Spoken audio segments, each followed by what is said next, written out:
Hello, everybody. Welcome to the Shakespeare Hour. It's great to see you all again virtually. My name is Simon Godwin. I'm the Artistic Director of the Shakespeare Theatre Company, and I'm here with my co-host, Drew, our resident dramaturg. Hello, Drew. Hello, Simon. How are you? I'm in my happy place. I'm glad to hear it. Well, the theme for this week's episode is hope and rebirth, and we're going to be discussing The Winter's Tale and The Tempest. And we're going to introduce our guests tonight, which are... Rebecca, the acclaimed director, Rebecca Teichmann. Rebecca, are you there? Hello. And Patrick Page, affiliated artist and Tony-nominated actor. Patrick, hello. Hi. Hello. And Peter Marks, Chief Theatre Critic of the Washington Post. Hello, Peter. Hello there, Simon. Hi. Well, it's really good to see you all. And without further ado, we've got lots to talk about tonight, two extraordinary plays. Let me hand over to Drew to get us started. Drew. Yeah, before we get started, I just want to point out a few features for this Zoom interactive webinar series that we're doing. At the bottom of your screen, everyone who's participating, you can see the chat button. And the chat is for general comments and conversation. Please keep it PG-13 for all, because everyone can see that. And there's also a Q&A button, and that's for questions that you want to ask us and also our guests. So please, for now, feel free to use the chat button just to let us know how you're all doing, and we'll get to the questions section of the talk soon. As Simon was saying, our theme tonight is hope and rebirth, and the two plays we're discussing are The Tempest and The Winter's Tale. This is a new genre for our series. They are examples of what critics call Shakespearean romance. So we will probably talk about that tonight. It's a sort of a loose genre, it's loosely defined, but I like to think of it as Shakespeare answering the question that he poses himself in Measure for Measure: how do I come up with a form loose enough to accommodate death and life within the same play? These two plays were written, most people think, around the end of Shakespeare's career in 1610 or 1611, right before he retires to Stratford-upon-Avon. And they are answering questions that Shakespeare poses in King Lear and Macbeth, which we discussed last week, in a new way. They move beyond the nothing of King Lear to rebirth. So the question for our panelists that we're going to start with is how Shakespeare dramatizes endings and beginnings in The Winter's Tale and The Tempest. And Peter Marks, we are going to start with you, sir. Okay, I haven't had this kind of challenge since Marjorie Garber's Shakespeare class at Yale, so I'm excited about the assignment, Teach. I will say that it's a wonderful way to discuss these two plays. In fact, I do think The Tempest is widely considered the last full play that Shakespeare wrote. So endings is a perfect kind of notion to be discussing. For me, I was trying to figure out a way to sort of encapsulate this giant topic in a compressed way. And for me, maybe the best way is to look at two of the oldest characters in the plays: Antigonus in Winter's Tale, and Prospero in The Tempest. Antigonus being the character, Paulina's husband, who's sent off into the rustic territories with the baby Perdita. And as you may know, his greatest moment is the exit line he has: exit pursued by a bear. He's chewed up by a bear. But for me, the beginnings and endings of the tension of the play are sort of summed up in Antigonus. He's the oldest character, or one of the oldest characters, carrying the youngest into a new world. It's really this transition that Shakespeare writes about. And interestingly, like Prospero, he's obsessed with dreams. This is a recurring theme throughout Shakespeare, but I thought some of the most interesting lines he has are the ones right before the bear comes and eats him. He talks about a creature visiting him in the dream, and his words are, "In pure white robes, like very sanctity, she did approach my cabin where I lay. thrice bowed before me, and gasping to begin some speech, her eyes became two spouts. The fury spent anon, did this break from her. Good Antigonus, since fate against thy better disposition hath made thy person for the thrower out of my poor babe. According to thine oath, places remote enough are in Bohemia there. Weep and leave it crying, and for the babe is counted lost forever. Perdita, I prithee call it. For this ungentle business, put thee by my lord, thou shalt never see thy wife Paulina more. It's his ending, and it's the whole thrust for the beginning of the Bohemia section of the play, which is kind of a wonderful segue. He's also a guy whose dreams are all internalized. For Prospero, interestingly, and I'm trying to keep this short, his dreams are external dreams. He creates dreams, which is a wonderful way to think about the magician that Shakespeare was. So we go from this character who was very much embedded in the story to one who controls the story, and of course has the amazing lines that define so much of the play after he introduces this wonderful mask of gods, gods of nature before Ferdinand and Miranda, and then has the speech. As I foretold you, these are actors, as I foretold you, we're all spirits and are melted into air, into thin air. And like the baseless fabric of this vision, the cloud-capped towers, the gorgeous palaces, the solemn temples, the great globe itself, the great globe being, you know, Shakespeare's globe too.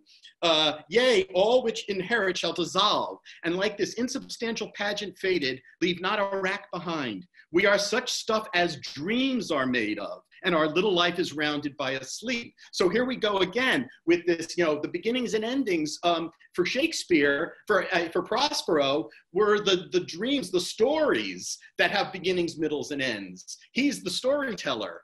And I thought in thinking of these two characters and the way they're portrayed, it really does embody much of what Shakespeare was thinking about at the end of his life, perhaps, both about death and about what he leaves behind, the dreams he leaves behind. Wonderful, Peter. As you mentioned, as you pinpoint, in both of these plays, we have protagonists who are men, Prospero and Leontes, who are, if not at the end of things, they are coming closer to the end of things. They are exploring middle life problems. And one of the interesting things about both plays is that Shakespeare introduces a daughter figure, in each case, Miranda and Tempest and Perdita, whose name comes from perdition, right, loss, as a way of answering this question of new beginnings. Which brings me to Rebecca. You directed an amazing production of The Winter's Tale, I can say, since I worked on it in 2000, I think it was the winter of 2012 and 13. So how do you respond to this question of endings and beginnings? And I think you're muted, so you have to unmute yourself. Sorry, trying to be respectful. So first, if I just may take a moment and say, I just heard the 7 o'clock hoots and hollers of New York City, and it's very moving, and it does feel like today I was given the gift of having to reread The Winter's Tale in order to have this conversation and to sort of fall out of this world and into that world. Tremendous gift in this moment, and also to think about, to be invited or asked to think about endings, which it feels, and beginnings, which maybe we're definitely in an ending of, I think it feels to me like whether we're at the beginning of something new or a kind of prolonged ending, I think to my mind remains a mystery. It feels like a very resonant and moving question right now, and a beautiful invitation to fall back into the world of Shakespeare when we're sort of locked in our going So thank you.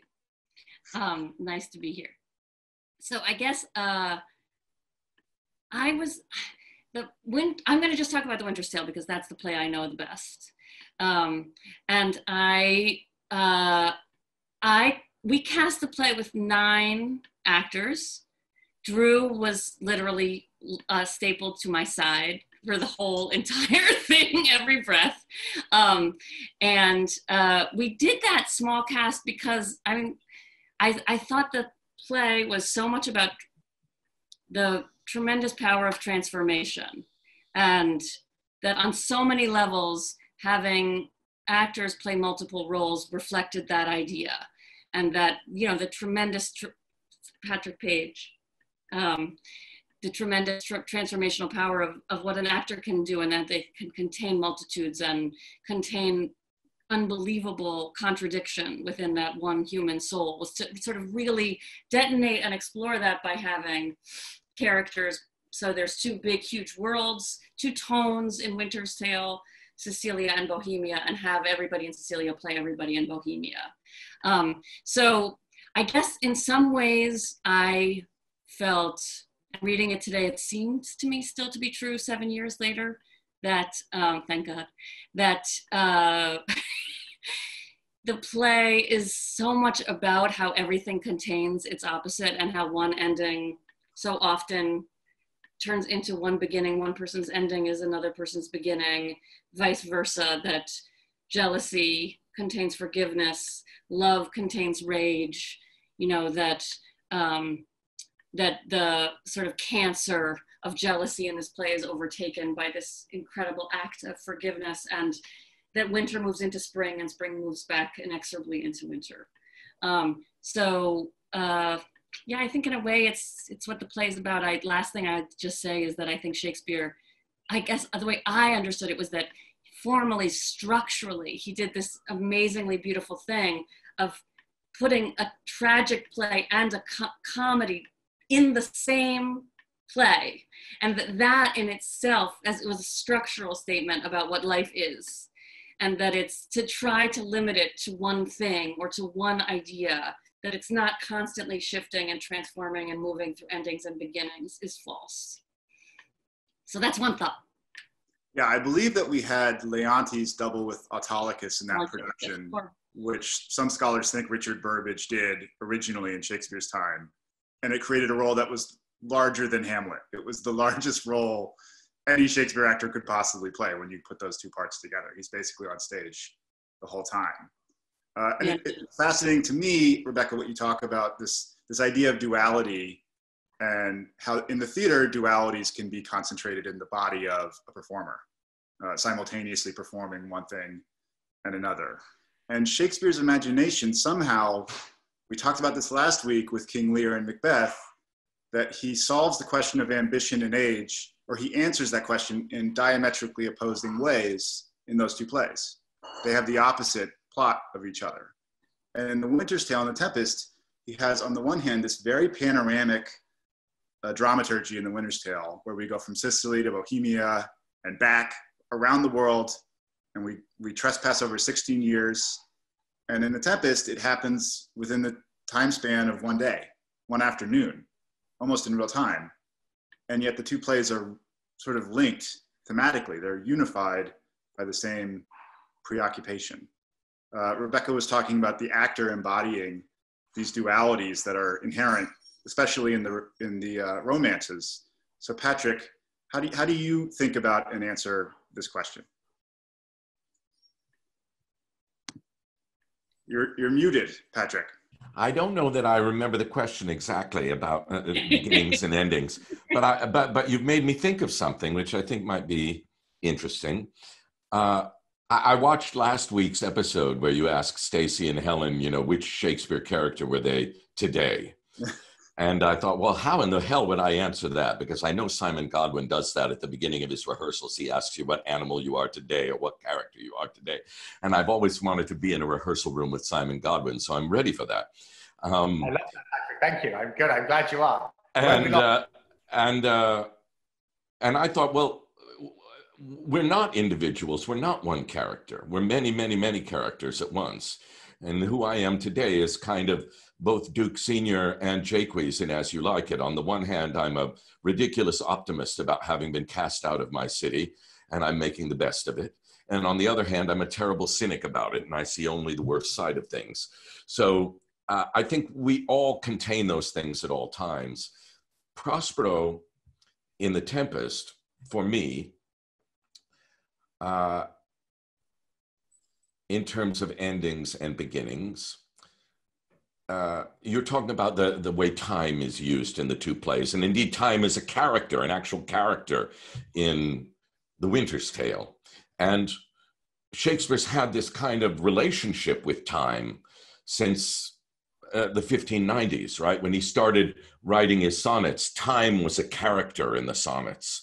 And he's had this kind of ongoing relationship with time, which then really comes to fruition in Macbeth, and then is embodied in The Winter's Tale and is compressed in The Tempest, as you say, using the Aristotelian model of we're going to do it all within 24 hours in one space, right? At the beginning of the play, Prospero says to Ariel, at 6 o'clock, our work will cease.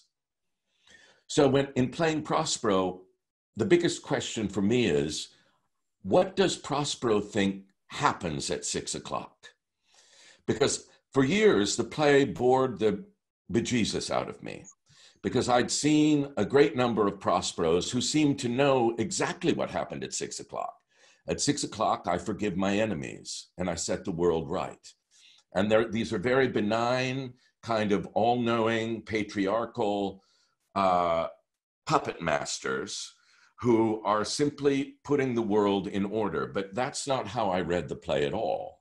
The way I read the play is Prospero is at the beginning of a revenge tragedy. Some of Shakespeare's very first plays were revenge tragedies. Titus Andronicus was a revenge tragedy, and it was one of the most popular forms for his audience. And I have a feeling that Hamming and Condell and the other people who were running the theater and who were shareholders of the Globe with him kept saying, write another revenge tragedy. And he eventually wrote Hamlet, and it didn't quite work out the way they wanted. It was far too deep and it was far too long. And he's about to try to write another revenge tragedy, which is about this duke who has neglected his duties, which is another theme that runs through this period in Shakespeare, is that men who get fed up with the city, who get fed up with society, and who decide to leave it, right? I just saw Simon Godwin's beautiful production of Antony and Cleopatra 3 times at the National Theater. And Antony is a man who says, you know what, fuck it. There is a world. He doesn't say there is a world elsewhere, but that's what Coriolanus says, same idea. He says, you know, let Rome and Tiber melt. Here's my space. There's something better to do than running armies and dealing with politics. Just go out, be with someone you love, right? And Timon does that. He leaves Athens and he scorns it. Coriolanus says there is a world elsewhere. Achilles spends all day in his tent with Patroclus. There's something going on in Shakespeare at this point in his career about leaving the world and finding yourself. So Prospero's done that. Vincentio in Measure for Measure has given all of his power to Angelo. So Prospero's done that. He basically gave his dukedom away to Antonio, but then he finds out, oh, that has very bad consequences. They'll set you in a little rickety boat with your infant daughter and they'll try to kill you. So he spent the last 12 years brooding, growing stronger, enslaving the spirits of the island, enslaving Caliban, enslaving Ariel, enslaving all of the other spirits that we don't see, growing stronger and stronger in terms of his revenge. And the fact of the matter is he doesn't know exactly what happens at 6 o'clock, but he's going to try to make it right at 6 o'clock. And at the beginning of the play, we think that making it right means he's going to take revenge. We must think that. We must think that at 6 o'clock, he's going to take revenge. And it's only over the course of the play and the things that happen in the play, starting with the first obstacle. And the first obstacle in the play is when he raises the Tempest, he didn't anticipate that Miranda would have compassion for the people in the boat. And so he spends the first act of the play trying to bring her over to his side to say, no, those people in the boat are actually terrible people. That was a perfidious brother in the boat. They deserve whatever is going to happen to them. But she doesn't accept it. And that leads to the next scene where he has to show her Caliban, because I could never figure out, why does he put her to sleep, call in Ariel, and then say, oh, now we're gonna go visit Caliban, the slave who never has a good word. Well, the reason he's doing that is because he wants to remind her that evil exists in the world, that rapists exist in the world, that murderers exist in the world. And so he shows her the Caliban, and he provokes the Caliban in order to do that. And she still has this compassion. She still has this empathy. He still has to wrestle with that. And he has the whole course of the play, all the way until the fifth act, until eventually he gets to the point where he also says, even though I see that they're evil, even though their wrongs still strike me to the quick, even though I'm going to keep an eye on them when I get back to Milan, nevertheless, the greater virtue is in the greater action is in virtue than in vengeance. And he eventually is able to forgive. So the play starts, I think, as a kind of what we think is going to be a Jacobean revenge tragedy, and should end with a bloodbath at the end, like Hamlet or Titus Andronicus, and ends up in a completely different place. And if you can build those expectations, I think you have a play.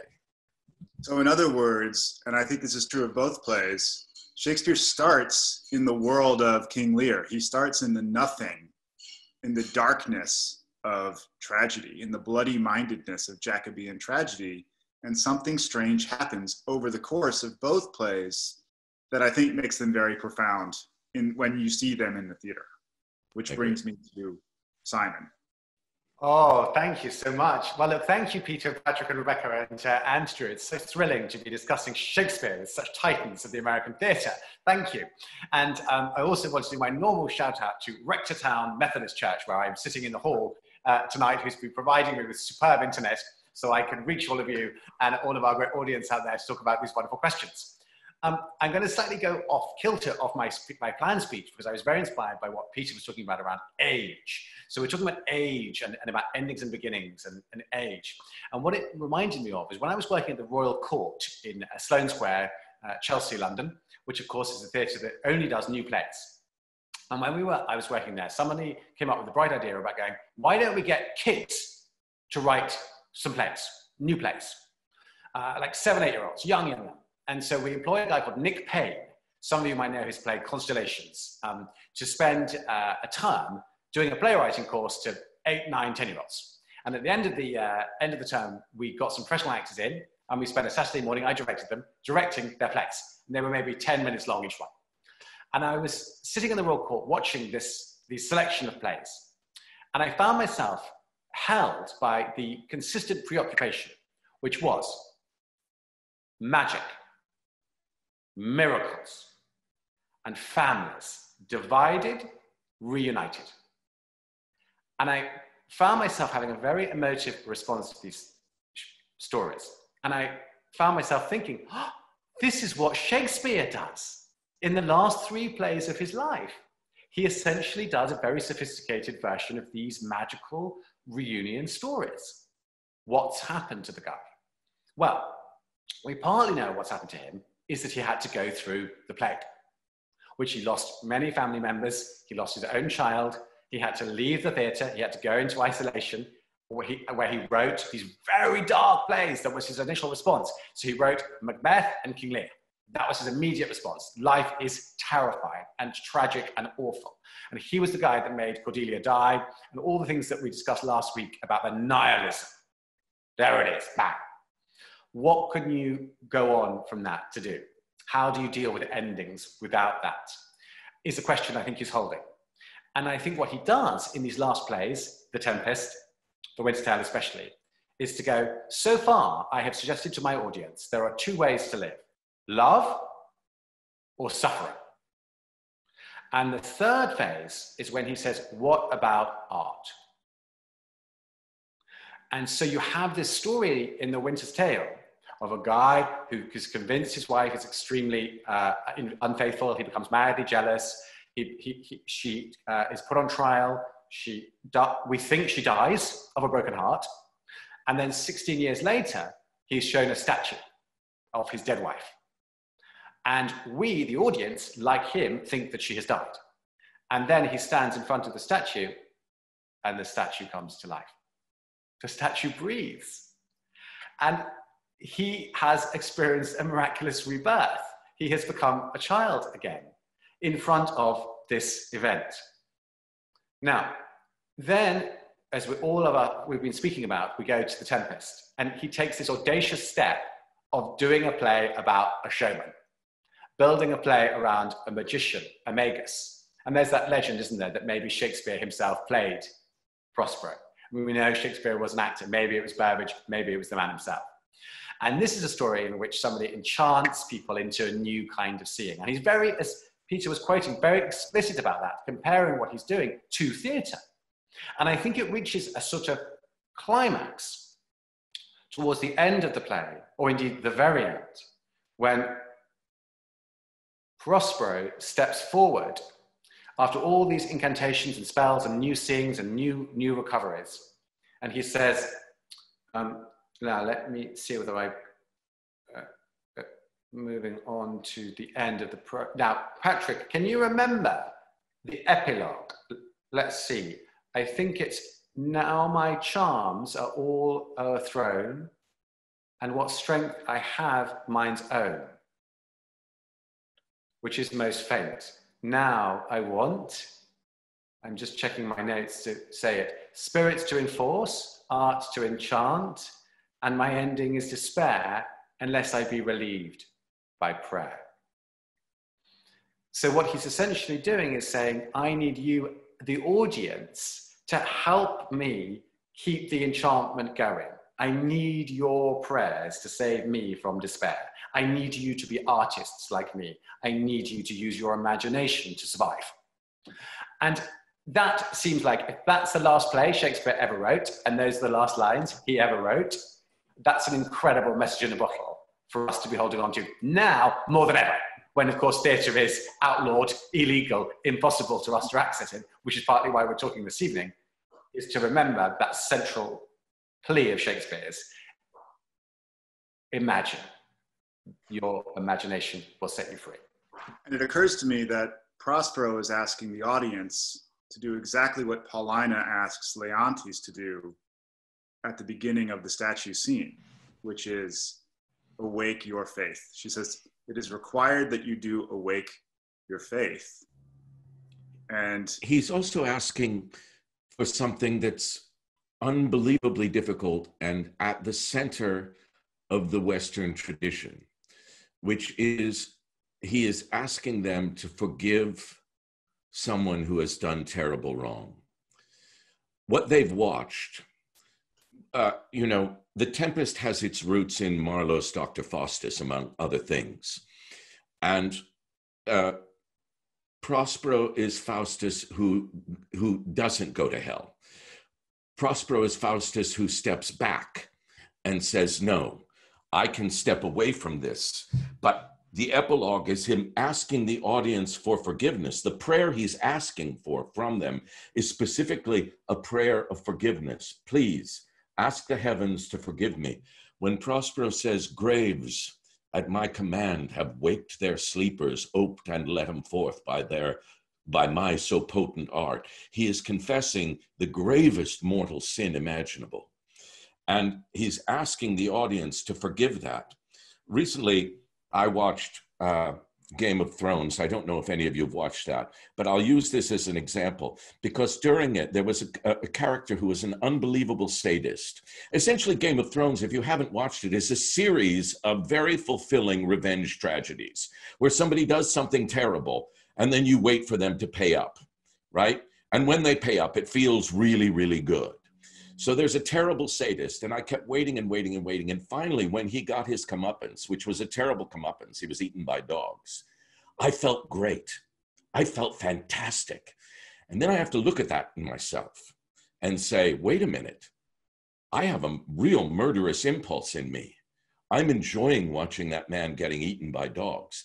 And that was the tradition that Shakespeare was handed in the revenge tragedy. When he wrote Titus Andronicus, when we see that bloodbath at the end, when we watch Tamara eat those pies, we're filled with joy that she's eating those pies because she's done terrible things. And so Prospero's asking for forgiveness for what he's done. He's set out a terrible plot. He's pulled back from it, but still he planned it. And it's at the end that he asks the audience, please forgive me or else my project fails, which was to please. Well, when you talk about forgiveness, my problem with The Winter's Tale, and as I get older, it becomes a more difficult leap to make. And I think a challenge for the actor who plays Leontes and the director of any Winter's Tale is to find it in your heart to forgive Leontes. I find it unforgivable what he's done.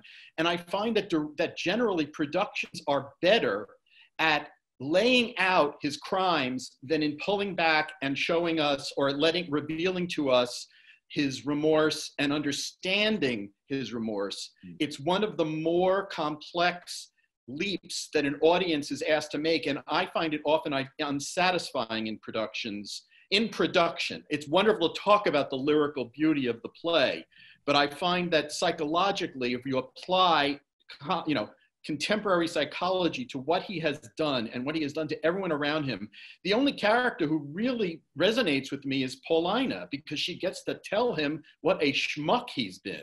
I mean, that's the payoff for me. I have nothing left in the tank for Leontes, and I don't think that is the intention. I don't know how you solve that problem in a way that makes it a satisfying character.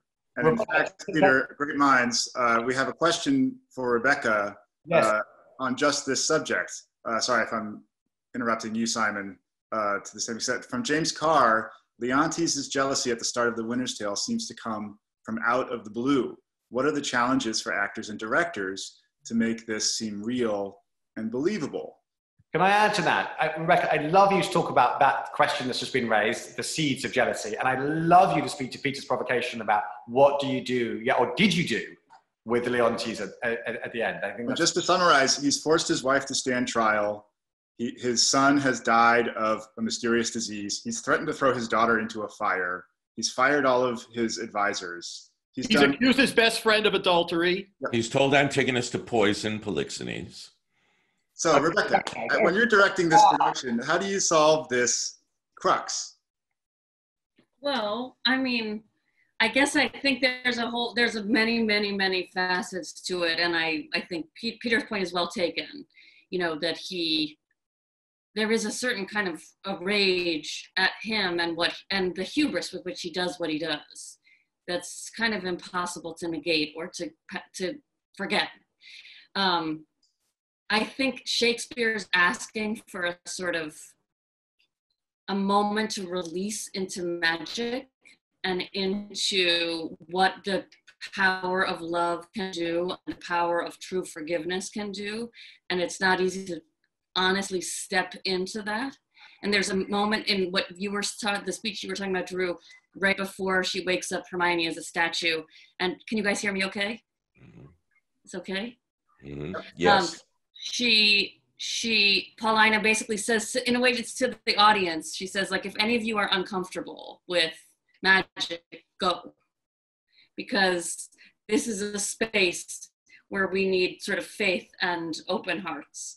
And I think she's calling for that and saying, in a way that the world needs that, even against kind of the darkest of odds. The other thing that just in terms of crafting the performance that I felt very challenging and amazingly exciting was how to find the vulnerability of that man, the profound sadness and fear in him that drives him to do those things, so that while he's doing them, ideally you're feeling a complex psychology that's boiling in this person who's really like cracking open from terror. And he does vile, vile things. But hopefully you felt there was a deeply human experience inside that person, that you in some way can connect to how this corrosive and cancerous jealousy can be. Can I also say, Peter, I really connect with what you said. And I think both in The Tempest, if it's done properly, and in The Winter's Tale, your forgiveness of the character of Prospero or of Leontes is supposed to be difficult. The fifth act is intentionally underwritten in terms of Prospero's remorse, because it's supposed to be difficult for us to forgive him. And I have seen probably half a dozen to a dozen productions of The Winter's Tale. I've seen brilliant productions. I thought Adrian Noble's production that came to BAM years ago was quite extraordinary. I thought Rebecca's was the best I've seen, but I've also seen terrible productions. And I have always cried when the statue came to life, always, no matter what the production is. And I think that the forgiveness is supposed to be difficult for us, and that release for us teaches us something. When we have a physical release, Adrian Noble did something wonderful with it, which was that I laughed so hard in the Bohemia scenes that I was physically weak in the fifth act, and therefore I was a puddle by the end, because I'd laughed so hard in the Bohemia scenes that I was physically prepared to release in the fifth act. Simon, you had a hand raised. Oh, well, I think this is pointing about conscious difficulty, very interesting. And these corners that are in the writing, to somehow embrace them is a great challenge. I'm remembering how, and perhaps this is interesting, when Hermione comes back to life, when she wakes, the only person she speaks to is her daughter. Yeah. She does not speak to the husband. And of course, that's a very interesting silence. And she basically says, I waited to see you. I've stayed alive for you, my daughter, which is a negation of him. It's like Isabella's silence at the end of Measure for Measure. Totally. And these are great gifts from Shakespeare, because of course they are to be discovered each time. Is that a negation? Is it because she's hugging her? Is it because she's crying? Is it because she actually just feels great rage towards him? I mean, I'm interested in and of course, the good interpretation shifts each moment, doesn't it? I mean, it's not there's one answer forever. It's we want to go and see these plays and be surprised by them, to go, here's another way of doing that last scene. And these gaps are so generous of Shakespeare. And what's amazing is Leontes starts talking to Paulina. He's like ordering her around, and he says, and you're going to marry Camillo. Yeah. And it's ludicrous, but it has this very realistic air of something miraculous has happened, and everyone is a little bit embarrassed by it and unwilling to look at it directly in the face. I feel like we could talk about this for a very long time, but we are at 30 minutes or past 30 minutes, and I want to give everyone an update on the Phoenix Fund. Simon, can you look, okay, look, terrific. It's the Phoenix Fund, as many of you know, because many of you have donated so brilliantly, was the fund that we created pretty much the day after we shut down. The Phoenix being one of Shakespeare's favorite symbols of death and rebirth, very much our theme this evening. One of our board said, Simon, whatever you and your team can raise, I'm going to match it. So that was an incredible gauntlet for me to be thrown down. Here am I, still in my first year, running a theatre at all, running a theatre in America. And I'm incredibly proud and pleased to say that we are at $948,000. Wow, thank you. Our aim is to get to $1 million, and I think we're going to do it. So, enormous gratitude. If you haven't given yet, there's still time. You can go on the website and you can donate. And from $10 to $100 to much more, every single gift is enormously welcome. So thank you very, very much. And that's where we are. Drew. Patrick, we asked everybody to prepare some text. And I believe we've heard from Peter and we've heard from Simon. And have you prepared any text for our session? Well, the text that's, I think, most crucial in the Tempest, Prospero has a number of kind of hoops that he has to jump through to where he gets to the point of being able to forgive his brother and the king and the rest of his enemies. And the point where he does is in the fifth act. And he comes forward and he asks Ariel, you know, are they all still bound up together? And Ariel says, yeah, they're all under your power. They can't budge until you move. And your charm so strongly works them that if you now beheld them, your spirits would grow tender. To which Prospero says, dost thou think so, spirit? And Ariel says, mine would, sir, were I human. And Prospero says, and mine shall. Hast thou which art but air, a touch a feeling of their affliction, and shall not myself, one of their kind, that relish all as sharply passion as they do, be kindlier moved than thou art? That with their high crimes I am struck to the quick, yet with my nobler reason 'gainst my fury do I take part. The rarer action is in virtue than in vengeance. Go release them, Ariel, my charms I'll break, their passions I'll restore, and there shall be themselves. And that to me is the center point of the play. That's the axis of the play. That's where he changes. He doesn't change until that moment. He has moments of change.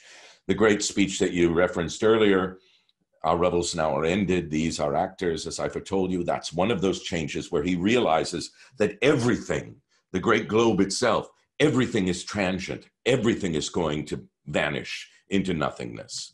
Well, if that's the case, then you've still got more steps to go, because still after that, he says, I'll plague them all to roaring. But then he finally gets there. I think Shakespeare through his whole career was asking finally one question. And that was, what does it mean to be human? How are we different from the beasts of the field? Are you human if you no longer have your reason? Madness being a theme throughout the whole of Shakespeare. Is Ophelia still human? Is Lear still human when he's mad? What's the difference between the creatures crawling between heaven and earth? And what does it mean to be noble? What does it mean to be the highest form of a human being? So when Ariel challenges him and says, mine would, sir, were I human, it goes deep into Prospero. A human being is the only creature on earth with the power to forgive. Wow, that's wonderful. Thank you. I mean, I'd love to hear from Rebecca and Peter, and even people writing in, what they feel the kind of central tenet prompted by Patrick's provocation about what is the engine that Shakespeare is driven by. Yeah, there was actually a question from Gregory Lasky identifying exactly this passage, Patrick, that you just read, Prospero's conversation with Ariel at the start of Act 5. And he points out that it's very late in the play for Prospero still to be planning revenge. Yes, very late. It's in Act 5. And there's another question from Terry Quist, sort of on similar lines in The Winter's Tale, about the Christian notion of forgiveness in the play. Could this forgiveness for Leontes, something coming from nothing, nothing is a big word in Shakespeare, is this a profoundly Christian story of forgiveness? No calculation of merit can redeem Leontes. The only forgiveness he could count upon is forgiveness and redemption that comes from nothing. From grace. Exactly. So, yes. So Simon was setting up Rebecca and Peter. I just want to add, I love that scene too. I call it the Mr. Spock moment. You mentioned Game of Thrones. I feel like it's Captain Kirk talking to Mr. Spock about what it means to be human. And certainly Star Trek is nothing more than a loving homage to the Tempest. Exactly. I just want to say, I could listen to Patrick Page recite Shakespeare all night. And I just wonder, were you born, like, did you sound like this when you were 6 years old, Patrick? Because it's so, it's like, you know, I remember hearing you for the first time on a stage and going, oh my God, let him play everything, for Christ's sakes. I mean, is that always been your, your gift?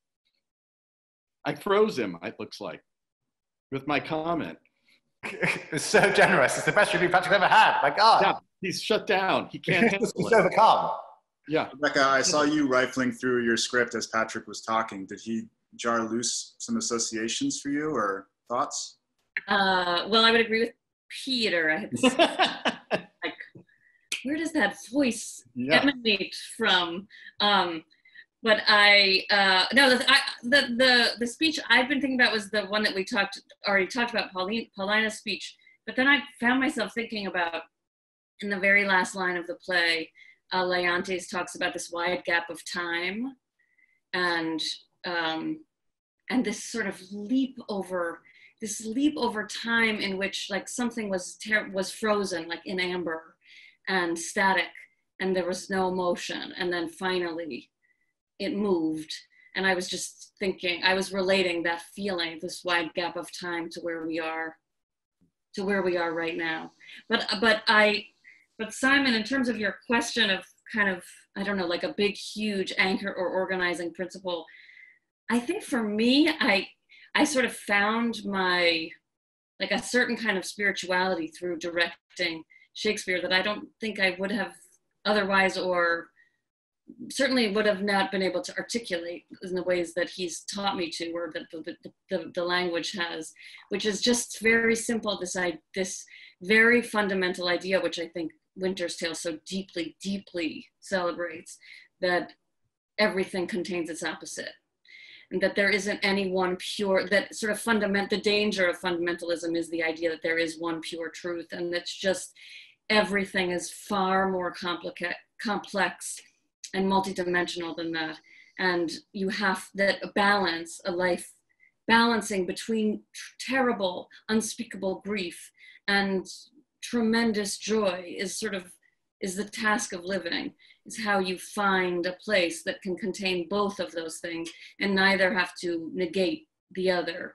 And I guess I can see almost all the plays in a way through that lens, but Winter's Tale in particular, and it's echoed, as I said before, like structurally, it's sort of in every, like the ripples with a pebble in the water. It's just everywhere in that play.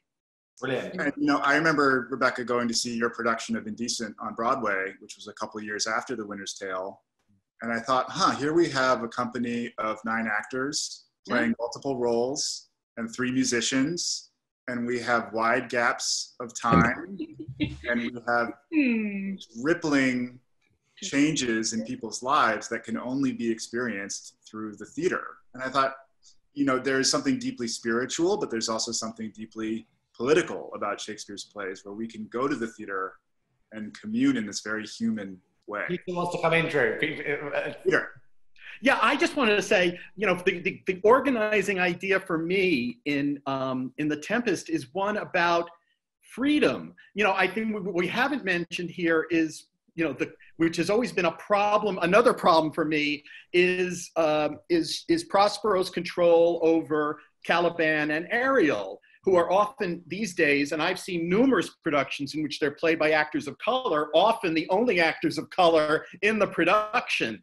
And, of course, what comes to mind often these days is, the concept of enslavement, which obviously, and I wonder, if Shakespeare knew of, what was going on in the, in the New World, even in, at that time, and if that sort of informed it. But, the relinquishing of control is sort of this final act that Prospero executes at the end of his life, or at the end of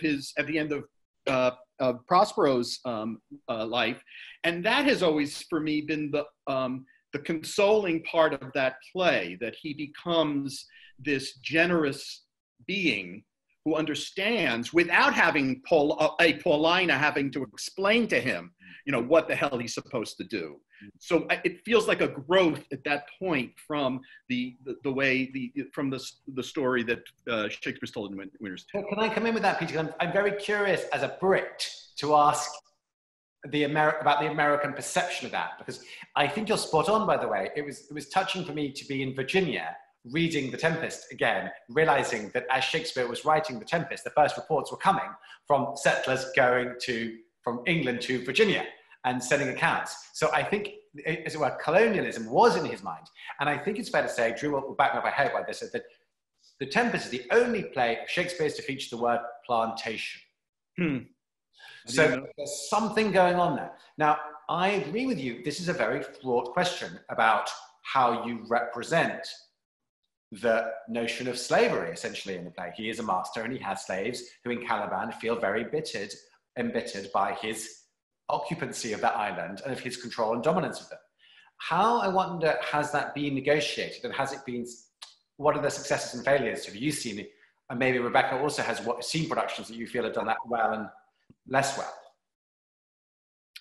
Well, for me, it's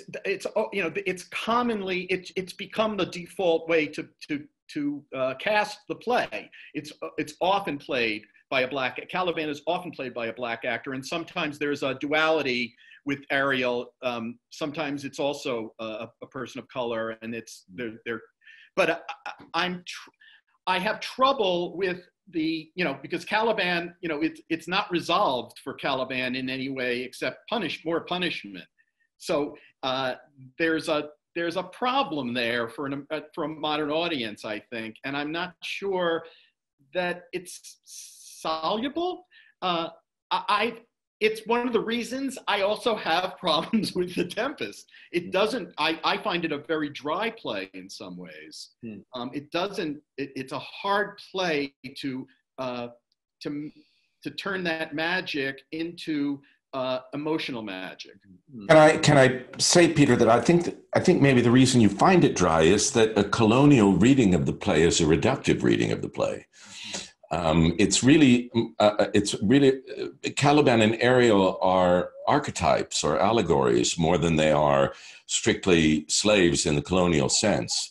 Although I do think Shakespeare was aware, Virginia, after all, is named after the Virgin Queen, Elizabeth.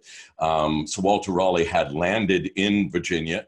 And John Dee, who was the court astrologer, astronomer, sorcerer, is thought by many to be a model for Prospero. And in fact, John Dee spoke to an angel called Uriel, Uriel, and that is where he got his information. So there's little doubt in my mind that Shakespeare was basing Prospero, at least to some extent, on John Dee.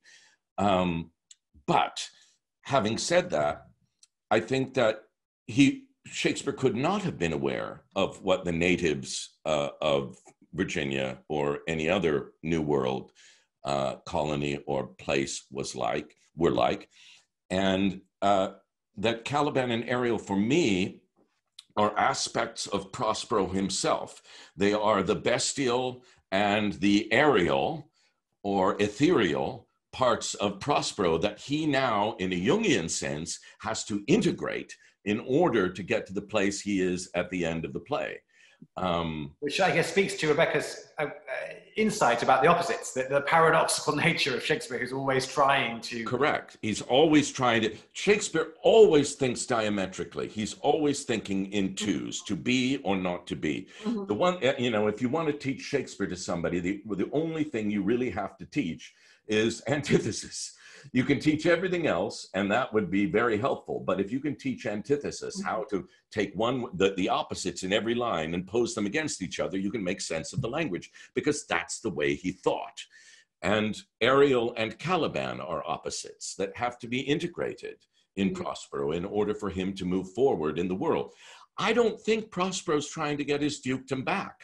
I think the key to Prospero is actually in Gonzalo's speech about utopia. Thomas More invented the word utopia, and More was kind of the resident historian of the Elizabethan era. Shakespeare based Richard III on Thomas More's ideas about Richard III and Holinshed's Chronicles and all of that. And More saw utopia as a very dangerous idea, because no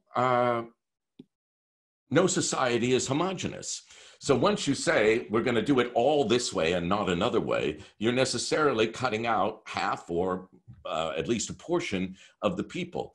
When Gonzalo says, he'd rule this country and there'd be no king, there'd be no queen, there'd be no weapons, there'd be no government, and the two courtiers are at the side mocking him, I think we're meant to mock him too. It's a ridiculous idea. And I think that Prospero thinks not that he's going to go back to Milan and take over the dukedom. He never wanted it in the first place. I think he thinks he's going to start all over again here on this island with Ferdinand and Miranda. He's going to create a new Eden. That's what's going to happen. Good idea, Patrick, of the Jungian version, which is Prospero on the couch in his kind of Brooklyn apartment, basically. What is interesting about one of the many interesting things about Caliban is that he has the same revenge dream as Prospero does. He is going to revenge himself on Prospero at the beginning of the play, and he ends the play by asking Prospero for forgiveness for his revenge plot, much as Prospero asks us for forgiveness. I do feel obligated to mention all of our very erudite commenters who are pointing out references to slavery in Montaigne that Shakespeare would have read, and the fact that plantation and slavery predate the founding of the colony of Virginia. Certainly, I think the answer is both and. Yes, they are aspects of Prospero, and they are also Shakespeare's attempt to imagine, in a very politically real sense, a colonial situation. But for Shakespeare, it was a science fiction kind of play. I believe the source for the play was an account of a shipwreck on Bermuda that was written and published by somebody who invested in the Blackfriars Theater. So these were definitely floating around the ether, all these discussions and conversations about. They were, but you have to think about what Shakespeare himself was trying to unravel. He's at the end of his career and he's still working things through. And I don't think he's working through his relationship to colonialism because it wasn't pressing on him. No, but that's true. But it's they have to be addressed in modern context. And he's certainly putting it on the table for the next generation of playwrights to deal with. Yeah. In some ways, it's fitting that at the peak of his powers, he's also wringing out every last bit of material and opening up a whole new vista of content and subject matter. We are almost at an hour. We have one last question from Mark Ritchie, mentioning the fact that Shakespeare experienced multiple closures due to the plague. And it seems like he responds to them in different ways. The nihilism of King Lear and Beth, and then this different, more optimistic, perhaps softened response that's present in the romances. And what does that say to us about the power of nature, the powerlessness of humanity in the face of nature, and what our outcomes might be from this current pandemic? Speaking of endings and beginnings.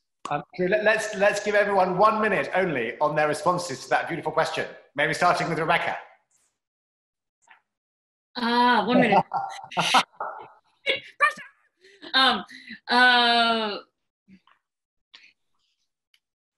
Somebody else.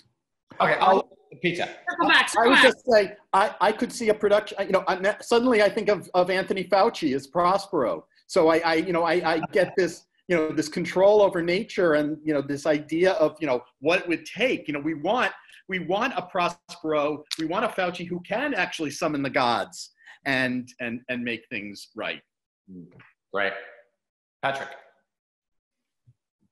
I'm sorry, Drew, restate the question? I threw it too much into the CDC. Yeah. It's sort of gone now, but the question was about Shakespeare coming back to this problem of powerlessness, human powerlessness in the face. Yes, of well, and the plague, stopping the plague, and how his art can be seen as various responses to these questions of freedom, of time, of agency, of things ending and things beginning. Yeah, I mean, I do think that it's finally about integration of the various parts of oneself. I can see how a colonial reading is attractive, and I can see how it would lead one to think of it in that way. What I know about writers is they write about the things that are pressing upon them at the moment, the questions that are really engaging them, the questions that they haven't figured out yet. And I think that Shakespeare was still wrestling with the violence in himself after having written Macbeth and King Lear and Coriolanus and plays like that. He's still wrestling with the fact that he knows himself to be a murderous spirit. And if we're honest with ourselves, we all are. We all are. We couldn't watch these plays and these movies that relish in violence, and we couldn't enjoy them if we weren't at our core murderous spirits. And he's still wrestling with that within himself. And the Tempest is his effort to put that to rest before he lays down his quill. Wow.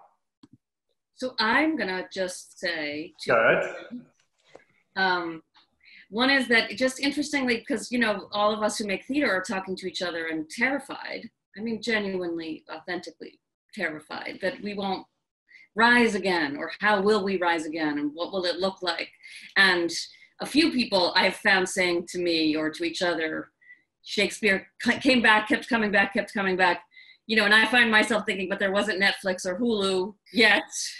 So, I mean, I think we all need to clamor for and support the form for it to survive such a threat as this. And I can imagine that they must have lived through those fears too. I don't know if it seemed as fragile and as at risk as theater feels to me, at least at this moment. But I take great comfort in that history, that it kept, that it's a need, it's a cultural and societal human need. And, you know, it's certainly my lifeblood. So, namaste. Namaste.